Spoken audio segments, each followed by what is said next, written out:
स्वागत है आपका मेरे YouTube channel teach info smart में। इस वीडियो में हम लोग पढ़ेंगे top 50 most expected question answers GK के, जो कि प्रीवियस ईयर एग्जाम में आए हुए सभी क्वेश्चन मैंने इस वीडियो में लिया हुआ है, तो बहुत ध्यान से आप अध्ययन करिएगा। प्रत्येक क्वेश्चन पर वीडियो को पॉज करिएगा, आंसर स्वयं से देने का प्रयास आप जरूर करिएगा। इससे आपका कॉन्फिडेंस लेवल बढ़ेगा और आने वाले एग्जाम में आपको बहुत अच्छा रिजल्ट मिलेगा। इससे क्वेश्चन नंबर 1 में लिखा हुआ है, किस बाजार की स्थिति में फर्मों की अधिक्षमता को आप सबसे अधिक मानेंगे? एकाधिकारी प्रतिस्पर्धा, पूर्ण प्रतिस्पर्धा, अल्पाधिकार, द्विअधिकार। क्वेश्चन नंबर 1 का आंसर होगा ऑप्शन नंबर ए, एकाधिकारी प्रतिस्पर्धा। क्वेश्चन नंबर 2 लिखा हुआ है, किसी राष्ट्र की राष्ट्रीय आय निम्न में से किसे मानेंगे? निर्यात में से आयात घटाकर, सार्वजनिक क्षेत्र के उद्यमों का अधिवेशन, उत्पादन आयों का योगफल, सरकार का वार्षिक राजस्व। तो ध्यान रखिएगा 2 का आंसर होगा ऑप्शन नंबर सी, उत्पादन आयों का योगफल। क्वेश्चन नंबर 3 में लिखा हुआ है, निम्न में से कौन मुद्रास्फीति का कारण बनता है? वस्तुओं की आपूर्ति में वृद्धि, मुद्रापूर्ति में कमी, सरकार के पास रोकड़ में वृद्धि, मुद्रापूर्ति में वृद्धि। क्वेश्चन नंबर 3 का आंसर होगा ऑप्शन नंबर डी, मुद्रापूर्ति में वृद्धि। क्वेश्चन नंबर 4 में लिखा हुआ है, खुसरो समिति का संबंध निम्न में से किससे था? कृषि साख से, आय वितरण से, गरीबी से, लघु उद्योग से। तो 4 का आंसर होगा ऑप्शन नंबर ए, कृषि साख से। क्वेश्चन नंबर 5 में लिखा हुआ है, निम्नलिखित में से किसके उत्पादन में भारत ने आत्मनिर्भरता प्राप्त कर ली है? पेट्रोलियम, खाद्यान्न, रासायनिक उर्वरक, सब्जियों। तो ध्यान रखिएगा ऑप्शन नंबर बी इसका आंसर हो जाएगा। क्वेश्चन नंबर 6 में लिखा हुआ है, यदि आपको नागपुर से कन्याकुमारी जाना हो तो आप निम्न में से किस मार्ग का अनुसरण करेंगे? तो ध्यान रखिएगा 6 का आंसर होगा ऑप्शन नंबर बी, NH7 का आप प्रयोग करेंगे यदि नागपुर से कन्याकुमारी जाना होगा। तो ये रोड का नाम है, ये आपको ध्यान रखना, हाईवे का नाम है नेशनल हाईवे 7। ठीक है। क्वेश्चन नंबर 7 देखेंगे, लिखा हुआ है, उपराष्ट्रपति राज्यसभा के सभापति के रूप में वेतन प्राप्त करता है। यह किसके समतुल्य वेतन पाता है? ये आपको बताना है, अर्थात किसके बराबर वेतन पाता है। यह क्वेश्चन भी कई बार एग्जाम में बना हुआ है, आया हुआ है कि राज्यसभा का सभापति कौन होता है? तो उपराष्ट्रपति होता है, ये भी ध्यान रखिएगा। ठीक है, 4 ऑप्शन दिया हुआ है, प्रधानमंत्री, राष्ट्रपति, मुख्य न्यायाधीश के, लोकसभा अध्यक्ष के। तो 7 का आंसर होगा ऑप्शन नंबर डी, लोकसभा अध्यक्ष के बराबर उपराष्ट्रपति को वेतन मिलता है।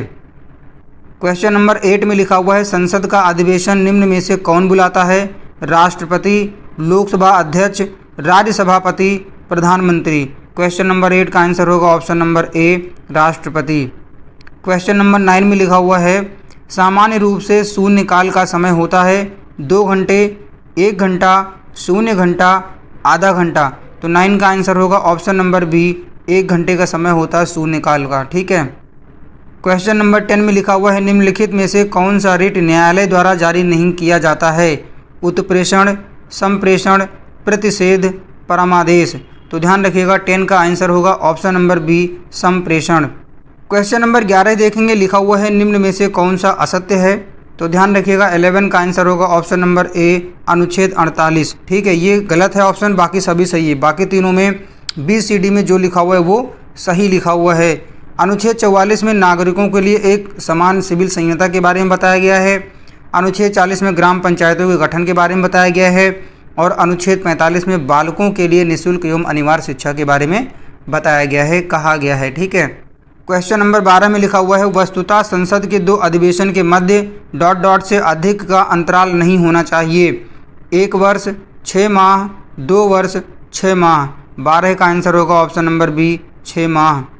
क्वेश्चन नंबर 13 में लिखा हुआ है, भक्ति आंदोलन के प्रमुख संत निम्बार्क विश्वास करते थे शुद्ध द्वैतवाद में, अद्वैतवाद में, द्वैताद्वैतवाद में, विशिष्टाद्वैतवाद में। तो ध्यान रखिएगा 13 का आंसर होगा ऑप्शन नंबर सी, द्वैताद्वैतवाद में विश्वास करते थे भक्त आंदोलन के प्रमुख संत निम्बार्क। ठीक है। क्वेश्चन नंबर 14 में लिखा हुआ है, जनरल डायर हत्याकांड घटित हुआ था वर्ष 1940 में, वर्ष 1930 में, वर्ष 1919 में, वर्ष 1928 में। तो 14 का आंसर होगा ऑप्शन नंबर ए, 1940 में हुआ था। क्वेश्चन नंबर 15 में लिखा हुआ है, एल्कोहल आसानी से जलते हैं तथा विद्युत के होते हैं। क्या होते हैं ये विद्युत के?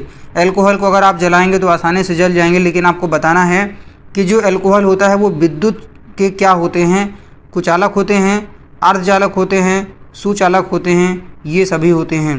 तो ध्यान रखिएगा 15 का आंसर होगा ऑप्शन नंबर ए, कुचालक होते हैं। क्वेश्चन नंबर 16 देखेंगे, लिखा हुआ है रक्त की सहायता से का परिवहन होता है, ऑक्सीजन, कार्बन डाइऑक्साइड, ऑक्सीजन तथा कार्बन डाइऑक्साइड, उपरोक्त में से कोई नहीं। तो ध्यान रखिएगा 16 का आंसर होगा ऑप्शन नंबर सी, ऑक्सीजन तथा कार्बन डाइऑक्साइड का परिवहन होता है ब्लड के माध्यम से हमारे शरीर में, ध्यान रखिएगा, ठीक है। क्वेश्चन नंबर 17 ध्यान से देखिएगा, सूची फर्स्ट लिखा हुआ है और सूची सेकंड लिखा हुआ है, ध्यान रखिएगा। एक में अवधि लिखा है, एक में घटना लिखा है, ठीक है।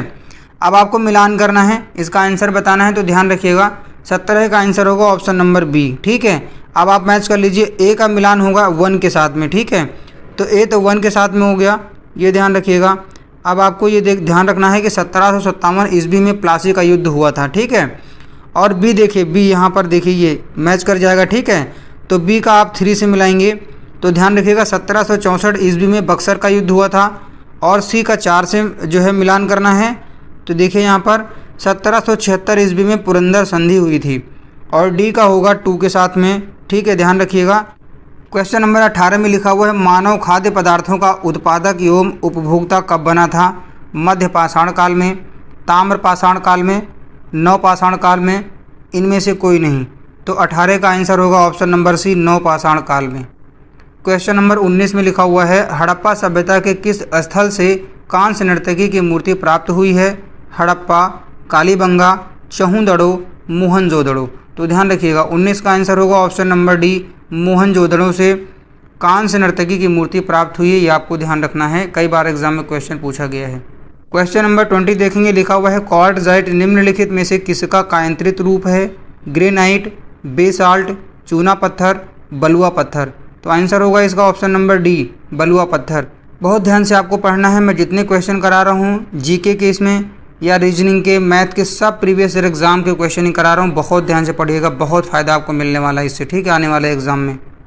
क्वेश्चन नंबर 21 में लिखा हुआ है, निम्नलिखित में से कौन सा एक सुमेलित है, आसोम शिलोंग, मेघालय कोहिमा, मिजोरम आइजोल, नागालैंड गुवाहाटी। तो 21 का आंसर होगा ऑप्शन नंबर सी, मिजोरम की राजधानी आइजोल है, ध्यान रखिएगा।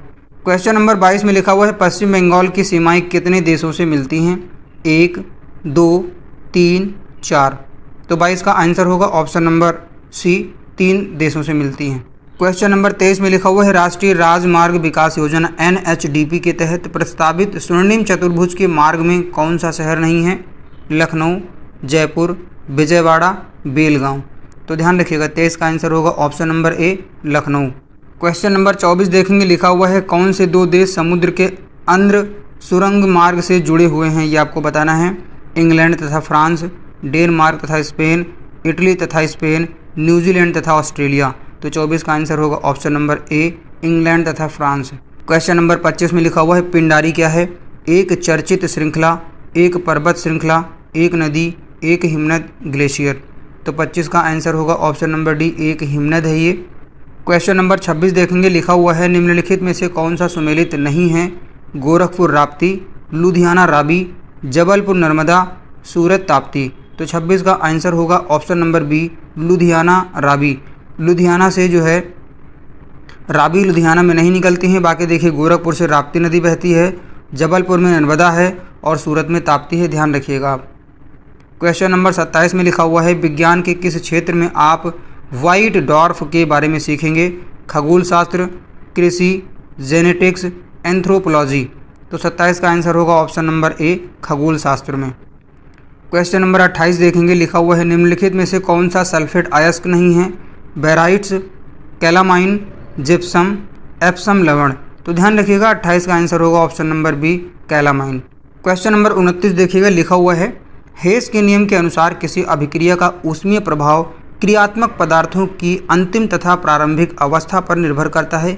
इसका जो आंसर होगा ऑप्शन नंबर बी होगा, ध्यान रखिएगा।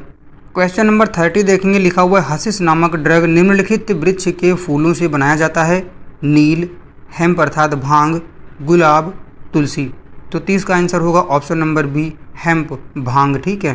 क्वेश्चन नंबर 31 देखेंगे, लिखा हुआ है, लोहे के पाइपों को संक्षारण से बचाने के लिए उसके ऊपर जस्ते की परतें चढ़ाई जाती हैं, इस प्रक्रिया को क्या कहते हैं। देखिए जो लोहा होता है, लोहा को जंग से बचाने के लिए कि लोहे में जंग ना लगे, उसके ऊपर जस्ते की परत चढ़ाई जाती है, ठीक है। और जस्ते की परत चढ़ाने की विधि को क्या कहते हैं, इस प्रक्रिया को क्या कहते हैं? तो इसका आंसर होगा ऑप्शन नंबर सी, इसे गैल्वेनिकरण कहा जाता है, ठीक है। क्वेश्चन नंबर 32 देखेंगे, लिखा हुआ है लौह का अंश सबसे अधिक पाया जाता है सेम में, अंडों में, हरी सब्जियों में, दूध में। तो 32 का आंसर होगा ऑप्शन नंबर सी, हरी सब्जियों में पाया जाता है। क्वेश्चन नंबर 33 में लिखा हुआ है अल्जाइमर, ये अल्जाइमर है, ध्यान रखिएगा। अल्जाइमर रोग में मानव शरीर का कौन सा अंग प्रभावित होता है? कान, मस्तिष्क, आँख, पेट। 33 का आंसर होगा ऑप्शन नंबर बी, मस्तिष्क। क्वेश्चन नंबर 34 में लिखा हुआ है शरीर में अरक्तता एनीमिया निम्नलिखित की कमी के कारण होता है? आयोडीन, कैल्शियम, पोटेशियम, लोहा। तो 34 का आंसर होगा ऑप्शन नंबर डी, लोहा के कारण शरीर में अरक्तता अर्थात एनीमिया होता है। क्वेश्चन नंबर 35 में लिखा हुआ है वो अभिक्रियाएं जो केवल एक ही दिशा में होती हैं क्या कहलाती हैं? आपको बताना है कौन सी अभिक्रिया ऐसी होती है जो एक ही दिशा में होती है, ठीक है। तो 35 का आंसर होगा ऑप्शन नंबर बी, अनुत्क्रमणीय अभिक्रियाएं ऐसी होती हैं जो कि केवल एक ही दिशा में होती हैं। क्वेश्चन नंबर 36 में लिखा हुआ है लगभग कितने प्रकार के रासायनिक तत्व पृथ्वी पर पाए जाते हैं? तो 36 का आंसर होगा option number D, 112। Question number 37 में लिखा हुआ है जल आपूर्ति के लिए जल का शोधन अर्थात प्यूरिफिकेशन निम्नलिखित प्रक्रिया से होता है? क्लोरीनीकरण, आसवन विधि, निस्यंदन, निस्तारण। तो 37 का आंसर होगा ऑप्शन नंबर ए, क्लोरीनीकरण। क्वेश्चन नंबर 8 देखेंगे, लिखा हुआ है जब HCl के 10 से 8 मोल को 1 लीटर जल में मिलाया जाता है बिलियन का मान होगा, क्या मान होगा? इसका ऑप्शन नंबर बी आंसर हो जाएगा 7 से कम होगा, ठीक है। क्वेश्चन नंबर 39 देखेंगे, लिखा हुआ है निम्नलिखित कथनों पर विचार कीजिए। कुछ कीटों का पोषण पौधे हैं, कुछ पौधों का पोषण कीट है, ठीक है। तो इसका आंसर आपको बताना है कि क्या होगा। ध्यान रखिएगा इसका आंसर होगा ऑप्शन नंबर सी, 1 और 2 दोनों, ये दोनों सही हैं, ठीक है। क्वेश्चन नंबर 40 में लिखा हुआ है इनमें से कौन सा विटामिन आँखों को स्वस्थ कार्य करने में अग्रसारित करता है? आपको बताना है vitamin A, vitamin B, vitamin C, vitamin D. तो देखिए 40 का आंसर होगा ऑप्शन नंबर ए, ठीक है। हमारी आंखों के लिए, आपकी आंखों के लिए विटामिन ए बहुत ही महत्वपूर्ण है, ठीक है, ध्यान रखिएगा। क्वेश्चन नंबर 41 में लिखा हुआ है किसी ठोस वस्तु को गर्म करने से उसका सीधे गैसीय रूप में परिवर्तित हो जाने का प्रक्रम कहलाता है? ये क्या कहलाता है? वियोजन, विलयन, ऊर्ध्वपातन, वाष्पीकरण। तो 41 का आंसर होगा ऑप्शन नंबर सी, ऊर्ध्वपातन। किसी ठोस वस्तु को अगर गर्म कर दिया जाता है और वो सीधे अर्थात गर्म जैसे होगा, गर्म करने के बाद में तुरंत गैस के रूप में जो है कन्वर्ट हो जाए, ठीक है, गैस के फॉर्म में हो जाए, तो ये क्या कहलाता है? आपको ध्यान रखना है, ये ऊर्ध्वपातन कहलाता है। बहुत ध्यान से याद कर लीजिए। क्वेश्चन नंबर 42 में लिखा हुआ है उड़ाका पक्षियों में सबसे ऊंचे कद वाले कौन हैं? सारस, बगुला, शुतुरमुर्ग, मोर। तो 42 का आंसर होगा ऑप्शन नंबर सी, शुतुरमुर्ग है, ठीक है। क्वेश्चन नंबर 43 में लिखा हुआ है भू स्थिर या तुल्यकाली उपग्रह के घूर्णन का आवर्तकाल 24 घंटे, 30 घंटे, 365 दिन, 90 दिन। 43 का आंसर होगा ऑप्शन नंबर ए, 24 घंटे। क्वेश्चन नंबर 44 में लिखा हुआ है राष्ट्रीय प्रतीक चिन्ह में सत्यमेव जयते किस स्थान पर अंकित है? तो ध्यान रखिएगा 44 का आंसर होगा ऑप्शन नंबर ए, सबसे नीचे अंकित है। क्वेश्चन नंबर 45 में लिखा हुआ है बंगबंधु के जाने जाते थे रविंद्रनाथ टैगोर, राजा राम मोहन राय, शेख मुजीबुर रहमान, मोहम्मद इकबाल। तो 45 का आंसर होगा option number C, Sheikh Mujibur Rahman. Question number 46 में लिखा हुआ है विश्व का सबसे पुराना चिड़ियाघर किस देश में अवस्थित है? Canada, France, Austria, USA. तो 46 का आंसर होगा option number C, Austria. Question number 48 में लिखा हुआ है चाइना पीक कहाँ पर स्थित है? तो ध्यान रखिएगा क्वेश्चन नंबर 48 का आंसर होगा ऑप्शन नंबर ए, नैनीताल में। ये 2 माह हो गए, कट जाएगा, ठीक है, तो ध्यान रखिएगा इसका आंसर। क्वेश्चन नंबर 49 में लिखा हुआ है मेमोरी शब्द को आप किससे संबंध करेंगे? ठीक है, लॉजिक से, कंट्रोल से, इनपुट से, स्टोरेज से। तो ध्यान रखिएगा इसका आंसर होगा ऑप्शन नंबर डी, स्टोरेज से। क्वेश्चन नंबर 50 में लिखा हुआ है निम्न में से किसे यंत्र सामग्री नहीं माना जा सकता है? प्रिंटर, कीबोर्ड, माउस, प्रचालन तंत्र। तो 50 का आंसर होगा ऑप्शन नंबर डी, प्रचालन तंत्र। तो दोस्तों बस आज इस वीडियो में इतना ही। उम्मीद करता हूँ वीडियो आपको पसंद आई होगी। वीडियो को लाइक करिएगा, शेयर करिएगा, चैनल को सब्सक्राइब कीजिएगा और आप बने रहिएगा मेरे YouTube channel teach info smart के साथ में। दीजिए मुझे इस वीडियो में इजाज़त। मिलता हूँ मैं आपको नेक्स्ट वीडियो में नेक्स्ट कंटेंट के साथ। तब तक के लिए नमस्कार।